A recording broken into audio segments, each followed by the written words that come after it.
O Corinthians, sem dúvida nenhuma, é um dos gigantes do futebol brasileiro. Isso é incontestável, certo? Mas mesmo sendo esse gigante que todo mundo sabe que ele é, ele não tinha Libertadores antes de 2012.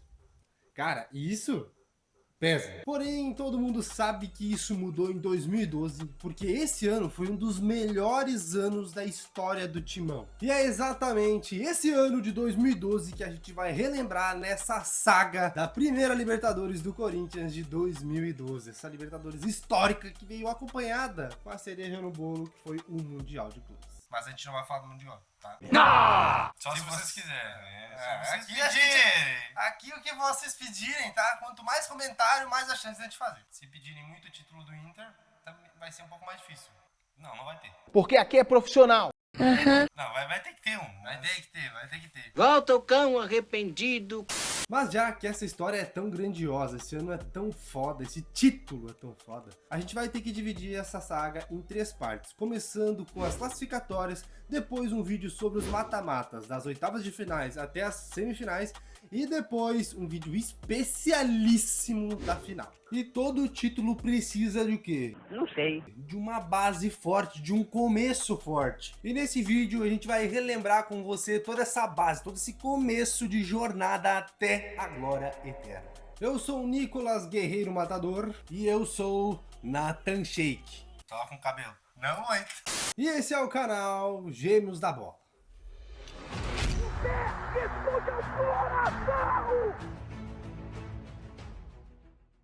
Falamos do Pacaembu, hoje tem Libertadores, tem Corinthians e...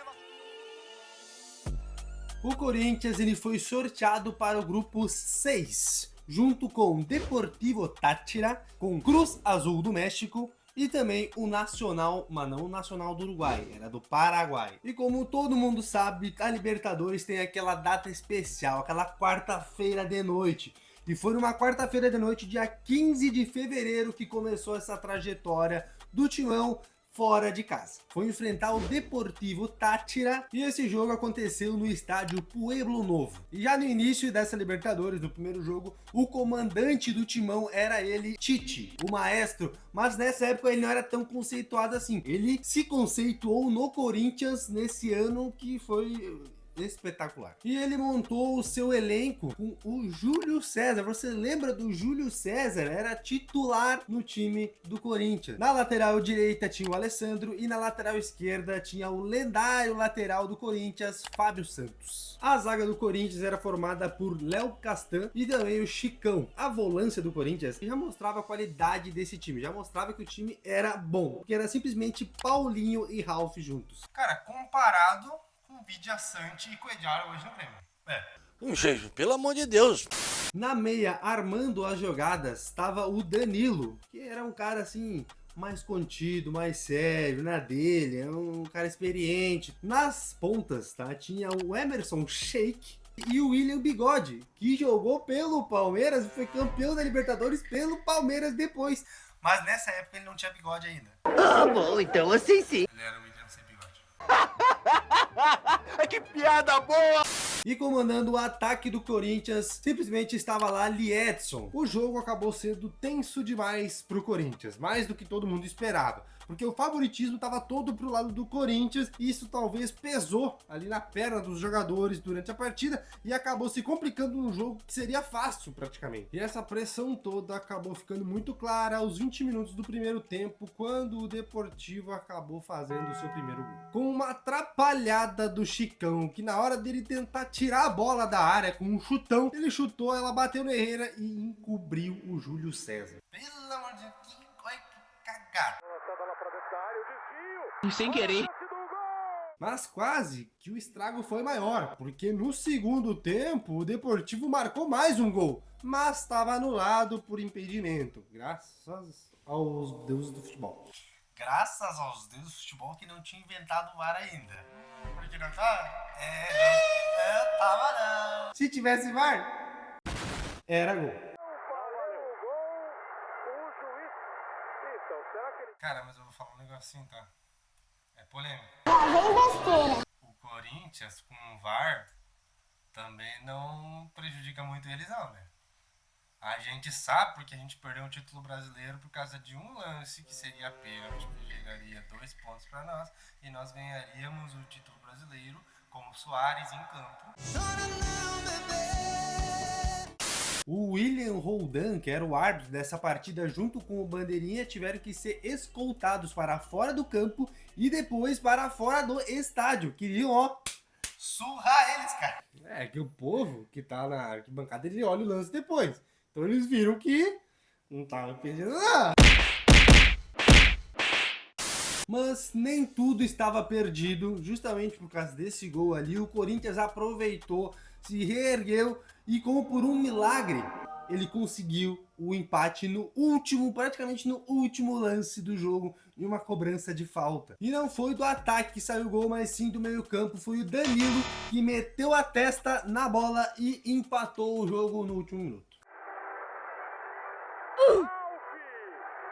O próximo jogo do Corinthians, esse sim era em São Paulo. Aí o negócio é diferente. Aí é 29 mil loucos pelo Corinthians, gritando e cantando sem parar. Pacaembu lotado para o primeiro jogo do Corinthians em casa. Para esse jogo, tá, o Tite manteve praticamente a mesma escalação, só que ele fez algumas trocas. Ele tirou um dos atacantes e botou o Alex, e também mudou o ataque, colocando o Liedson e o Jorge Henrique como atacante. Mas a mudança mais significativa, mais inusitada da escalação desse jogo pro outro foi na lateral, meu amigo. Porque eu queria saber, você sabe, você lembra quem era o lateral do Corinthians nesse jogo, junto com o Fábio Santos? Eu duvido acertar. Você não vai acertar. Era o Edenilson. O quê?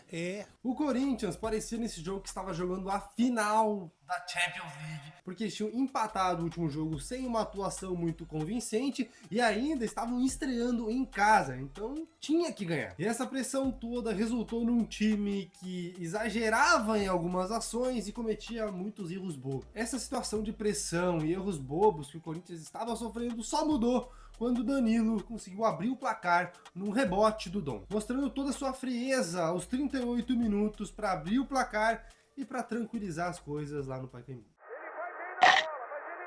Quem tem moral sou eu. Com esse gol no primeiro tempo do Danilo, o Corinthians voltou mais tranquilo, com mais vontade para jogar esse segundo tempo. E o Tite resolveu manter o seu time ofensivo, e ele acabou sendo recompensado por isso aos 18 minutos, quando o Edenilson cruzou para a área e o Jorge Henrique se antecipou à defesa para dar uma peitada na bola e fazer o segundo gol do Corinthians da partida. I did! E a tensão, que a gente repetiu tantas vezes agora, falando tensão, tensão, no final do jogo, virou uma ola. Só bagunça. Vamos fazer uma rola. Vamos lá. Like! Deixa o like! Se inscreve no canal! E assim o Corinthians somava 4 pontos e ficava somente 2 pontos atrás do líder do grupo 6, que era o Cruz Azul. E aí tem um detalhe, porque o próximo jogo do Corinthians era contra quem? Contra Cruz Azul. Não. Eu estraguei a piada. E esse primeiro confronto entre os dois foi fora de casa, lá no México, no Estádio Azul. A escalação do Tite para essa partida se manteve no 4-4-2 e com a mesma formação. A mesma escalação, os mesmos jogadores. Inclusive o Edenilson. O Edenilson lá de titular novamente. O Corinthians ele pressionou o Cruz Azul durante o primeiro tempo todo, só que faltava aquele detalhe no finalzinho da jogada, sabe? Aquele capricho a mais no passe pro atacante. A bola sempre escapava, o atacante não conseguia dominar. Sempre tinha alguma confusão ali, cara, nessa reta final. Isso me dá raiva. Quando o Grêmio joga muito bem, Faz uns 400 anos. Mas daí tem os detalhezinhos que cabem tudo. Ai, que raiva que tem. Porque isso aí sempre tem os haters que pegam e vão lá no Twitter no outro dia, lá, ou no Thread, ou no Instagram, ficam falando mal, que tá tudo errado. Mas são os detalhezinhos, cara. o Cruz Azul se manteve acuado durante a partida inteira pelo Corinthians, mas no finalzinho acabou tentando surpreender o Corinthians porque o Corinthians estava cansado, então eles foram aproveitar essa chance. E a aposta deles para tentar surpreender foi no famigerado chuveirinho. E olha que quase deu certo aos 44 do segundo tempo, quando o Chicão acabou tirando uma bola em cima da linha que foi cabeceada pelo Omar. E não é o Marvada da Pinga, é o Omar Bravo. O Marvada da Pinga. Sabe o que é um ar? O Marcos comeu atrás do armário. Como é que é? E foi esse lance que o Danilo tirou o doce da boca do Marvado que salvou o Corinthians, tá? Quer dizer, salvou não, mas ajudou muito, né? Porque se o Cruz Azul tivesse feito esse gol, a diferença de pontos seria muito grande e dificilmente o Corinthians conseguiria pegar o primeiro lugar do grupo. Mas o Corinthians então conseguiu se segurar e levou esse empate, mais esse um pontinho que garantia para eles a chance de conseguir o primeiro lugar do grupo em casa no Pacaembu. Pacaembu. Pacaembu, cara. E esse jogo aconteceria no dia 21 de março, numa quarta-feira à noite. Aquela quarta-feira, como o Nata falou, com um cheirinho de Libertadores. Novamente, o Tite manteve sua escalação no 4-4-2, com os mesmos jogadores, tudo estava se entrosando, estava indo bem, vamos manter. E esses 11 jogadores foram empurrados por mais de 30 mil No Pacaembu.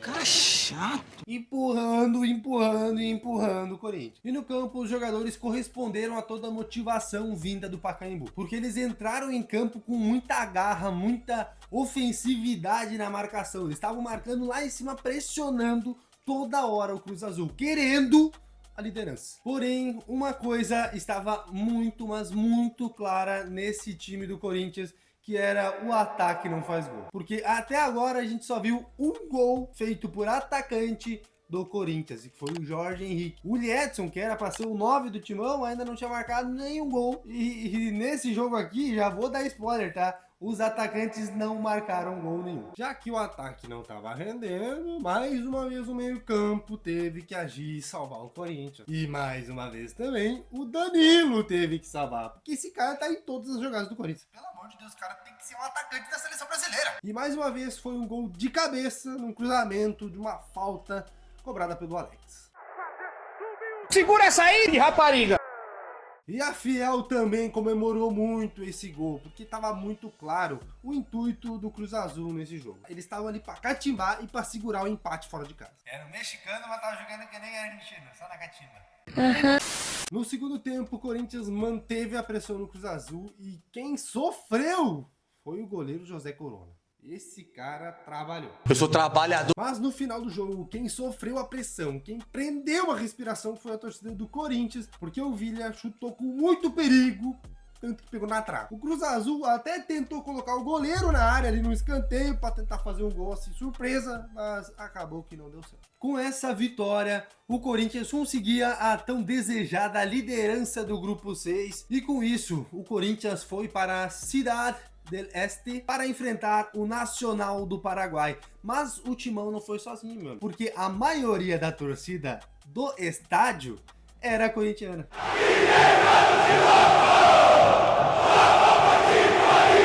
Então a Fiel veio junto para apoiar, porque eles sabiam, eles queriam essa classificação adiantada. E dessa vez o Tite decidiu mudar um pouco a sua escalação. Ele foi pro 4-3-3 e aí ele tirou, obviamente, um meio-campo, que foi o Alex, e colocou o Emerson Sheik no lugar dele, sendo um ponta, junto com o Jorge Henrique e o Liedson lá na frente como centroavante. O Corinthians já começou mostrando que não veio só pelo empate, ele já estava com uma postura muito ofensiva em busca da vitória. Só que isso acabou abrindo brecha para os paraguaios também chegarem. Os paraguaios arriscaram muito, subindo o lateral Mazacote para o ataque, tanto que o Tite teve que recuar o Jorge Henrique. E o Jorge Henrique que quase acabou entregando um lance ali pro Nacional, mas ele acabou sendo salvo pelo goleiro Júlio César. O Jorge Henrique queria se redimir dessa cagada e aos 29 minutos ele conseguiu, fazendo o primeiro gol do Corinthians. E foi um golaço, chutando entre as pernas do marcador.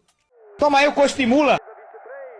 No segundo tempo, o Corinthians conseguiu diminuir os espaços e encurralar o time do Nacional. Tanto que aos 5 minutos do segundo tempo, Edenilson tabelou com o Danilo, que tocou para quem sabe fazer gol. E o Emerson Sheik driblou o goleiro e fez um golaço pro Corinthians.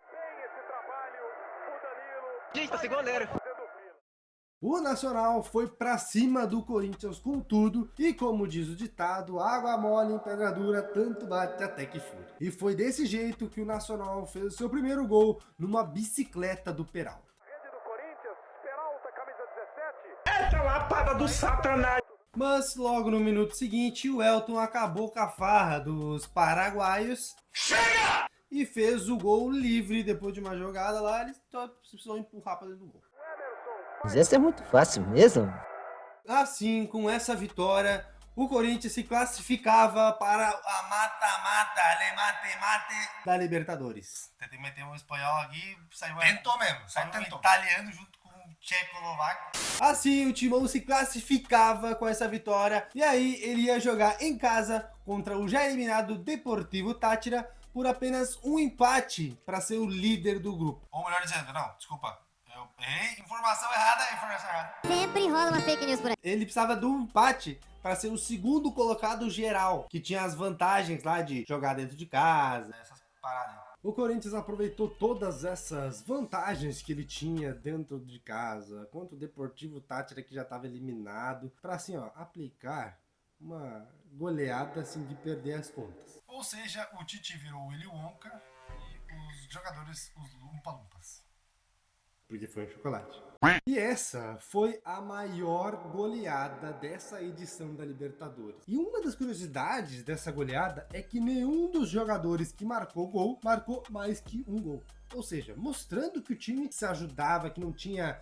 Ai, eu quero fazer gol e acabou, não quero dar passo pra coleguinha. Assim, foram tantos gols, tá? Que a gente não vai passar um por um aqui, explicar como foi, porque a gente tem preguiça também, o vídeo vai ficar muito longo. Preguiça. A gente é CLT, a gente tem que trabalhar amanhã. Ah, bom, então assim sim. Mas vocês vão ver todos os lances. A gente vai falar aqui rapidinho, mas vocês vão entender, porque é muito gol. Fazer o quê? O primeiro gol foi do Danilo aos 17 minutos num cruzamento de falta do Emerson Sheik na cabeça dele. Esperando o rebote, Emerson bate. Tome.